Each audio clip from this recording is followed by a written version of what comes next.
혹시 통일교를 들어보셨나요? 2012년 문선명 총재 사망 이후 그의 아내 한학자 총재가 조직의 권력을 이어받았습니다. 그리고 2025년 10월 10일 그녀는 정치 청탁과 금품 제공 혐의로 구속됩니다. 검찰 수사 결과에서 많은 이들이 충격을 받았습니다. 신도들의 헌금이라는 이름으로 모인 자금이 정치 자금으로 흘러갔다는 정황이 드러났기 때문입니다. 결국 신의 이름으로 모인 돈이 권력의 주머니로 들어간 셈입니다. 이 장면 역시 처음 보는 구조는 아니었습니다. 시즌 14의 한 에피소드에서 호머는 아주 단순한 이유로 신을 믿기 시작합니다. 기도하면 뭐든 얻을 수 있다. 그러던 중 교회에서 다친 그는 목사 러브조이를 상대로 소송을 걸고 결국 교회를 넘겨받는데 성공합니다. 그 이후 교회는 완전히 다른 공간으로 변합니다. 찬송가 대신 로그마, 설교 대신 댄스플로어, 성배에는 맥주, 기도는 사라지고 사람들은 더 이상 신에게 기도하지 않습니다. 대신 사람들은 호머에게 잘 보이기 위해 뇌물을 바칩니다. 헌금은 신앙의 상징이 아니라 권력에 접근하기 위한 입장권이 됩니다. 이 에피소드가 방영된 해는 2003년. 심슨은 이미 20년 전에 신의 이름으로 권력을 사고 파는 구조를 풍자 속에 담아낸 셈입니다. 심슨 가족이 종교 권력 집단 심리를 지속적으로 경고해온 것인데요. 그래서 이쯤 되면 이런 질문을 하게 됩니다. 심슨 가족은 정말 단순한 애니메이션일까요? 아니면 사람들이 반복해온 위험한 구조를 조금 더 빨리 보여준 현대의 우화였을까요? 웃으며 보던 만화가 시간이 지나 불편한 거울이 되어 돌아올 때 우리는 그 이유를 한 번쯤 생각해봐야 할지도 모릅니다. 이야기는 심슨 가족 시즌 23의 한 에피소드에서 시작됩니다. 호머 심슨은 평소와 다름없이 원자력 발전소로 출근합니다. 그런데 보안 부스에 앉아있는 인물은 처음 보는 낯선 경비원입니다. 말수가 거의 없고 표정 변화도 없는 이 남자. 호머는 늘 하던 대로 도넛을 건네며 말을 걸지만 그는 차갑게 반응합니다. 어색한 공기가 흐르지만 호머는 쉽게 물러서지 않습니다. 점심을 같이 먹자고 하고 퇴근 후 술 한잔 하자며 그를 끌고 나가죠. 처음엔 완전히 무덤덤하던 이 남자도 시간이 지나며 조금씩 마음을 여는 듯 보입니다. 그의 이름은 웨인. 그러나 웨인은 평범한 경비원이 아니었습니다. 과거 비밀작전에 투입됐던 요원이라는 사실이 드러나며 그 작전의 배경이 바로 북한이었다는 설정이 등장합니다. 어느 날 호머와 웨인이 함께 술을 마시던 중 술집에서 강도 사건이 발생합니다. 웨인은 망설임 없이 범인을 제압하고 이 모습을 본 마을 사람들은 그를 두려워하기 시작합니다. 소문은 빠르게 퍼지고 급기야 러시아 첩보요원이라는 이야기까지 돌게 됩니다. 결국 웨인은 직접 입을 열어 자신의 과거를 밝힙니다. 그는 한때 북한 특수작전에 연루되었고 전투 중 큰 트라우마를 겪은 뒤 조용히 살아가기 위해 지금은 경비원으로 일하고 있었다는 것이죠. 그리고 에피소드 후반부 가장 논란이 된 장면이 등장합니다. 웨인의 과거가 회상 장면으로 자세히 묘사되는데 그는 북한의 포로로 잡혀 있었고 당시 지도자를 찬양하는 뮤지컬 제작에 강제로 참여합니다. 무대 위에는 북한 군복을 입은 어린이 합창단이 등장하고 위대한 지도자님은 짧지만 위대하다는 노래를 부릅니다. 조명, 무대 연출, 전체적인 분위기는 훗날 알려진 북한의 집단 공연을 연상시키는 모습입니다. 이 장면이 특히 주목받는 이유는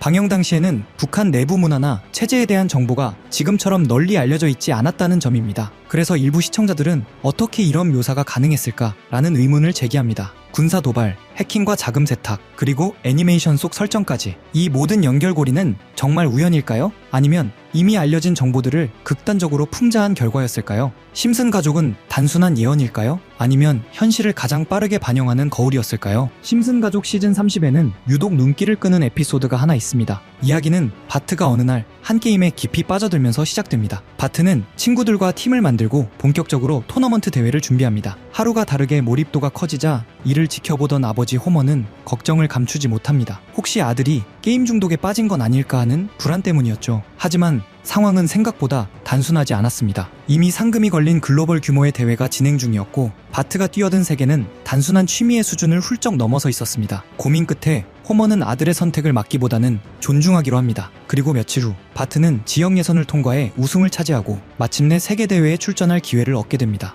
여기서 흥미로운 설정이 등장합니다. 그 세계대회의 무대가 다름 아닌 한국이었던 겁니다. 이 장면은 그냥 스쳐 지나갈 배경일까요? 그렇게 보기엔 의미가 꽤 분명해 보입니다. 이 에피소드는 단순히 한국이 등장하는 장면을 넘어서 미래의 디지털 경쟁 산업, 다시 말해 e스포츠의 중심이 어디로 향하게 될지를 암시하는 장면처럼 느껴집니다. 마치 심슨 제작진이 이미 그 시점에서 미래 e스포츠의 중심은 한국이 될 것이라는 메시지를 작품 속에 자연스럽게 녹여넣은 듯한 인상을 주죠. 이후 이야기는 심슨 가족의 한국 방문으로 이어집니다. 화면에 비치는 서울의 거리와 호텔 내부, 도시 곳곳의 디지털 환경과 도심 풍경은 놀라울 만큼 현실적인 한국의 모습을 담아냅니다. 그리고 결정적인 순간이 찾아옵니다. 서울 거리의 간판들 사이에서 누구나 한 번쯤 들어봤을 이름이 등장합니다. 바로 BTS입니다. 당시만 해도 BTS는 국내에서 주목받는 아이돌 그룹 중 하나였을 뿐 지금처럼 세계 문화의 중심에 서 있는 존재는 아니었습니다. 그러나 시간이 흐른 지금 상황은 완전히 달라졌습니다. BTS는 전 세계를 사로잡은 슈퍼스타가 되었고 K-팝은 글로벌 대중문화의 한 축으로 자리 잡았습니다. 이 장면을 다시 떠올려 보면 단순한 연출 이상의 의미가 담겨 있었던 건 아닐까 하는 생각이 듭니다. 한국 대중문화가 세계로 확장될 미래를 미리 암시한 상징적인 장면처럼 보이기도 하죠. 겉으로 보면 이 에피소드는 게임을 소재로 한 이야기일 뿐입니다. 하지만 지금의 시점에서 다시 바라보면 한국이 문화와 산업, 기술의 중심으로 부상하는 미래를 의외로 선명하게 그려낸 이야기처럼 느껴집니다. 이쯤 되면 심슨 가족의 예언을 지켜보던 사람들 사이에서는 이건 예언이 아니라 마치 세계를 움직이는 단체들, 일루미나티 같은 조직들이 미리 계획한 사건을 은근히 흘리기 위해 제작진에게 에피소드를 맡기는 것 아니냐라는 이야기가 퍼지기 시작합니다. 대중의 혼란을 만들기 위한 일종의 연출일 뿐 결국은 하나의 쇼일 뿐이라는 의문이 곳곳에서 제기되었죠. 사실 예언이 실제로 맞아떨어진 것처럼 보이기보다는 오히려 그런 조직들이 자신의 계획을 만화 형태로 먼저 노출시키고 있었다는 해석이 더 설득력 있다는 말까지 나옵니다. 하지만 이런 음모론들은 어차피 중요한 포인트가 아닙니다. 핵심은 심슨이 앞으로 어떤 예언을 내놓을지, 그리고 2025년 예언들 중 우리가 놓치고 있는 건 무엇인지, 그 내용들이 투자 자산에 어떤 영향을 줄 가능성이 있는지에 대한 관심이죠. 심슨 가족은 그동안 세계 경제, NFT, 비트코인 가격 흐름 등 돈과 관련된 예측을 여러 차례 다뤘고 신기하게도 많은 장면이 현실과 맞아떨어졌다는 이야기들이 꾸준히 회자됩니다. 그리고 2025년을 다루는 에피소드도 이미 화제가 되고 있습니다. 제가 소개할 영상은 심슨 가족의 미방영 에피소드로 알려진 내용인데 이걸 그대로 유튜브에 올리면 자동으로 차단되고 있어 화면을 온전히 보여주기는 어렵습니다. 그래서 여기서는 내용만 간단히 요약해드리겠습니다. 이 에피소드는 2024년 트럼프의 재선 이후를 배경으로 합니다. 트럼프는 경제 회복을 위해 여러 정책을 시도하지만 상황은 오히려 악화되고 인플레이션이 더 심해지는 모습이 그려집니다. 이때 트럼프는 기존의 현물 기반 자산 대신 암호화폐, 특히 비트코인에 관심을 돌리기 시작합니다. 그런데 그 시점에 트럼프를 적대하는 해커 단체가 등장해 비트코인을 공격하면서 가격이 1달러까지 폭락하는 충격적인 장면이 이어집니다. 이후 미국 정부는 긴급 회의를 열어 암호화폐 보안을 강화하고 비트코인을 대체할 국가 주도 디지털 코인을 발표하게 됩니다. 더 흥미로운 건 이 애니메이션 속 코인의 로고와 거의 비슷한 디자인의 실제 암호화폐가 최근 바이낸스에 상장됐다는 점입니다. 마치 예언이 현실로 흘러가는 듯한 묘한 타이밍도 겹치면서 일부 커뮤니티에서는 이게 바로 그 코인 아니냐라는 이야기가 나옵니다. 특히 이 프로젝트가 블록체인 보안 기술 기반의 실체 있는 코인이라는 점,